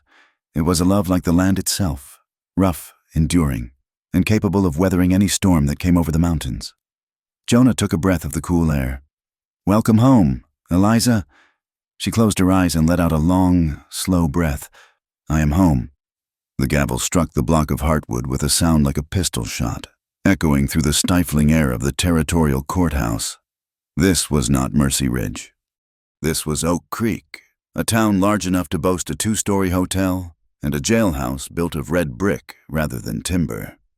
The room smelled of unwashed wool, stale tobacco, and the sharp, nervous sweat of men who were unaccustomed to sitting still on hard benches. Jonah Ainsley sat at the plaintiff's table, his hands folded so tightly that his knuckles were the color of bleached bone. Beside him sat his attorney, a man named Samuel Hart, who wore a suit that had seen better years but whose eyes were sharp and devoid of fear. Across the aisle, Father Crow sat with the composed stillness of a statue. He wore his collar like a shield. Even here, stripped of his pulpit, the man commanded a certain deference. The town of Oak Creek did not know him as a monster. They knew him only as a man of God accused by a drifter and a woman of color. The trial had dragged on for 3 days, a slow grinding of wheels that felt less like justice and more like a theatrical performance designed to break the spirit. The defense attorney, a silver-tongued man named Sterling who had come all the way from Denver, had spent the morning dismantling Jonah's character. Mr. Sterling paced before the jury box, hooking his thumbs into his waistcoat. He turned his gaze upon Jonah, a look of pity that felt sharper than hate. "You stated that you found the hidden room by accident, Mr. Sterling said, his voice carried to the back of the room without effort. "You stated that you were looking for evidence because you did not trust the good father. But tell me, Mr. Ainsley, is it not true that since the passing of your wife, you have suffered from fits of melancholia?" Jonah kept his eyes on the lawyer. "I have grieved. That is not madness." Mr. Sterling nodded slowly, as if speaking to a child. "Grief can do terrible things to a man's mind. It can make him see shadows where there are none. It can make him look for someone to blame for the cruelty of the world. You are a lonely man, living on a failing ranch, surrounded by silence. Is it not possible that your imagination created a villain because you could not bear the quiet?" "I saw what I saw," Jonah said. "The chains were real. The journals were real." "So you say," Sterling countered. "But we have only your word and the word of a woman who, let us be frank, has her own reasons for despising authority. You are a man seduced by your own sorrow. Mr. Ainsley, you wanted a dragon to slay, so you painted scales on a priest." The murmurs from the gallery were low but distinct. Jonah felt the heat rise in his neck. They were painting him as a broken thing, a man whose mind had snapped under the weight of the frontier. It was a simpler story for the jury to believe than the truth. The truth required them to accept that evil could wear a holy face. When it was Eliza's turn to take the stand, the atmosphere in the room shifted from skepticism to hostility. She walked to the witness chair with her head high, her dress simple and clean, but the eyes of the crowd dissected her. In Oak Creek, as in Mercy Ridge, a woman like Eliza was tolerated only as long as she remained invisible. By stepping into the light of the court, she had become a target. Sterling did not treat her with the mock pity he had shown Jonah. He treated her with cold, intellectual disdain. "Miss Vance," Sterling began, "you call yourself a healer." "I am a healer," Eliza replied. Her voice was steady, though Jonah could see the slight tremor in her hands where they rested on her lap. Sterling picked up a piece of paper from his table. "I have heard reports that you brew mixtures of roots and herbs, that you chant over the sick. Some might call that medicine. Others, God-fearing folk, might call it something else." "I use the earth," Eliza said. "I use what grows. There is no magic in it, only knowledge." Sterling leaned in against the railing of the witness stand. "You are not of this town. You are not of our faith. You live on the edge of society, mixing potions.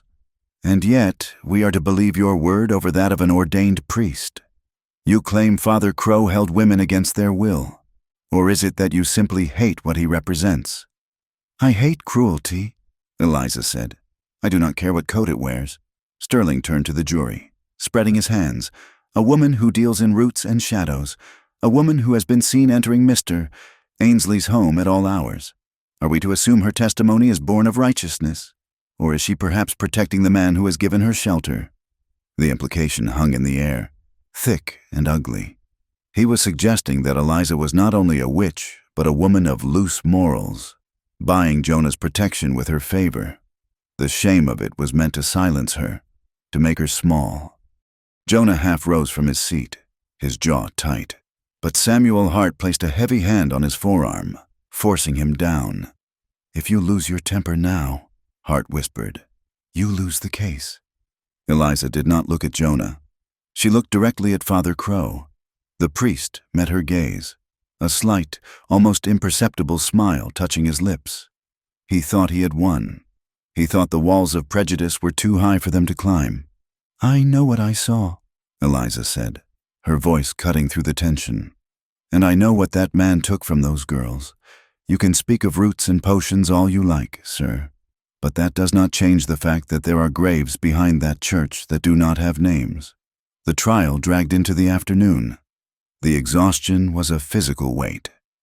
Jonah and Eliza sat separately during the recess, too tired to speak, consumed by the fear that justice was a luxury they could not afford.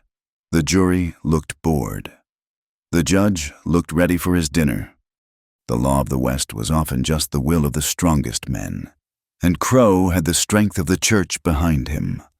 Then, just as the sun began to dip low, casting long amber beams through the dust-moted windows, the courtroom doors opened. Samuel Hart stood up.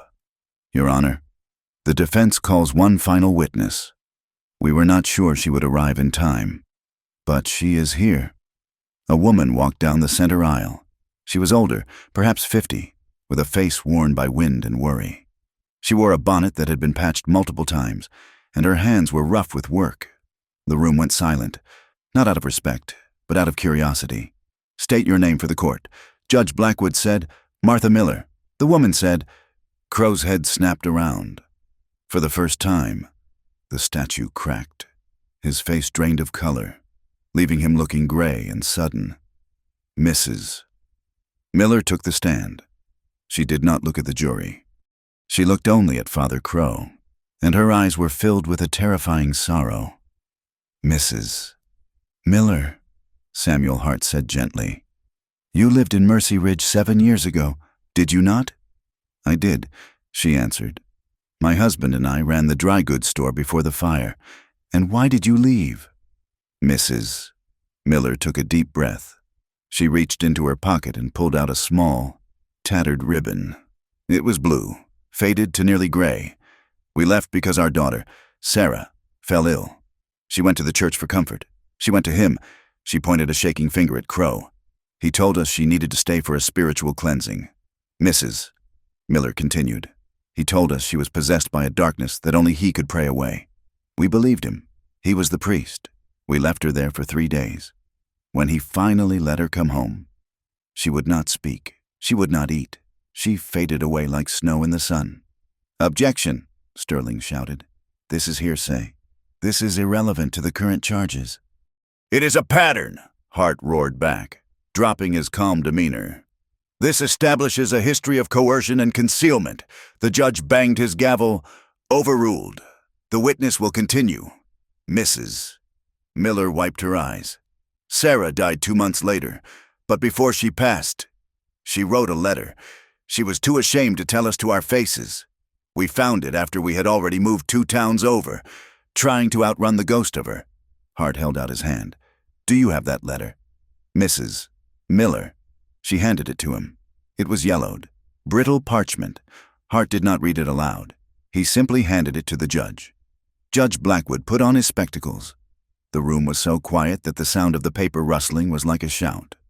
The judge read for a long time. His expression did not change, but the color in his face deepened. He looked up, his eyes hard. "Enter this into evidence," the judge said. His voice was flat, dangerous. The testimony of Martha Miller broke the dam. It was not the words of a lonely rancher or a healer woman that swayed the room. It was the voice of a mother who had lost a child. The illusion of Father Crow's sanctity shattered. The jury could no longer hide behind their prejudices. The cruelty was laid bare, stripped of its holy language. The verdict came 2 hours later. Guilty. The word hung in the air. There were no cheers. There was no applause. It was not a triumph. It was a heavy, suffocating acknowledgement of failure. The town of Mercy Ridge, and the law itself, had allowed this man to prey on the vulnerable for years. They had looked away because it was easier. They had doubted Jonah and Eliza because it was convenient. Crow did not scream or repent. As the bailiff moved to shackle him, he stood with a chilling dignity, looking at the jury with contempt. He was led away, the chains rattling, a sound that mirrored the chains Jonah had found in the cellar. The ride back to Mercy Ridge 3 days later was quiet. The euphoria of victory that Jonah had expected never came.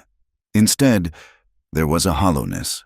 The evil was gone, but the scars remained. Mercy Ridge was a town in shock. As Jonah guided the wagon down the main street, heads turned, but eyes were quickly averted.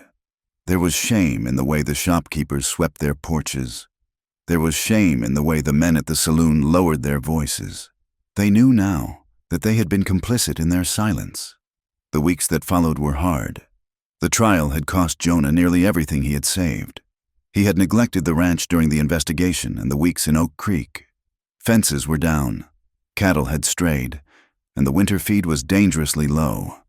The bank in town, sensing weakness, sent a letter inquiring about the status of his mortgage. One morning, Jonah stood by the corral, looking at a section of fence that had rotted through. He did not have the money for new timber. He did not have the strength to cut it alone. He leaned his forehead against the rough post, feeling the weight of the world pressing down on his shoulders. He heard the sound of a wagon approaching. He stiffened, expecting the banker or a debt collector. Instead, it was Silas, a rancher from the northern valley who had not spoken a kind word to Jonah in 5 years. Beside him was a young man, his son. The wagon was loaded with split rails. Silas pulled the horses to a stop. He did not smile. He did not offer a handshake. He simply nodded at the broken fence. "Looks like you need some wood," Silas said. Jonah stared at him. "I cannot pay you for it." "Silas, not until after the spring drive." Silas spat into the dirt. "I did not ask for payment. I had extra, and my boy needs to learn how to set a post properly." They worked in silence for the better part of the day. It was not an apology. Men like Silas did not know how to apologize with words. But the rhythm of the hammers, the sharing of water from a canteen, the sweat shed on the same soil, that was the language of repair. Over the next month, it happened again. A sack of flour left on the porch, a blacksmith who refused to charge for shoeing Jonah's mare. The town was trying to heal itself, one small, awkward act at a time. Eliza faced her own transformation. She had expected to be driven out, but the public story had changed. She was no longer the witch. She was the woman who had stood against the devil. The town council, a group of 4 men who usually gathered in the back of the general store, came to her cabin. They stood hat in hand, looking uncomfortable among the drying herbs. "Miss Vance," the mayor said, clearing his throat, "we have been discussing the matter of public health, with the doctor in Oak Creek being a day's ride away. We feel Mercy Ridge needs its own facility." Eliza crossed her arms. "And you want me to run it?" "We are prepared to offer the use of the old schoolhouse," the mayor said, "and a small stipend from the town funds. It is not much, but it is a start." It was more than a job offer. It was an admission that she belonged. It was a shift from scapegoat to essential pillar. Eliza accepted, not with gratitude, but with a dignified nod. She would help them, not because they deserved it, but because it was who she was. Jonah and Eliza found themselves sitting on the porch of Jonah's ranch house one evening in late April. The air had turned from the biting cold of winter to the crisp promise of spring. The sagebrush was regaining its color, a dusty silver green stretching out to the horizon. They were both tired. The lines around Jonah's eyes were deeper than they had been a year ago. Eliza's hands were rougher. They sat in rocking chairs, a respectful distance apart, watching the sun bleed orange and purple into the western sky. "It is quiet," Eliza said softly. "It is," Jonah agreed. They did not speak of love in the way the poets did. There were no grand declarations. The West did not allow for such frivolity. Their love was a thing of calluses and shared burdens. It was the knowledge that when the snow was 4 feet deep, the other would be there to help shovel. It was the understanding that they had both looked into the abyss and refused to blink. Jonah reached across the space between them and took her hand. His skin was dry and warm against hers. "I am going to plant corn in the south pasture this year," Jonah said. "I think the soil is ready." Eliza squeezed his hand. "And I will need shelves built in the clinic. The jars are piling up on the floor." "I will build them," Jonah said. It was a promise of a future, a life rooted in work, tenderness, and shared purpose. They had walked through the fire and come out on the other side, not unscathed, but whole. The wind picked up, rushing down from the mountains, smelling of pine and melting snow. It rattled the loose boards of the barn and stirred the dust in the yard. The land was still wild. It was still harsh and indifferent to their struggles. But as the first stars pricked the darkening sky, the light from the ranch house window cast a warm, steady glow against the night.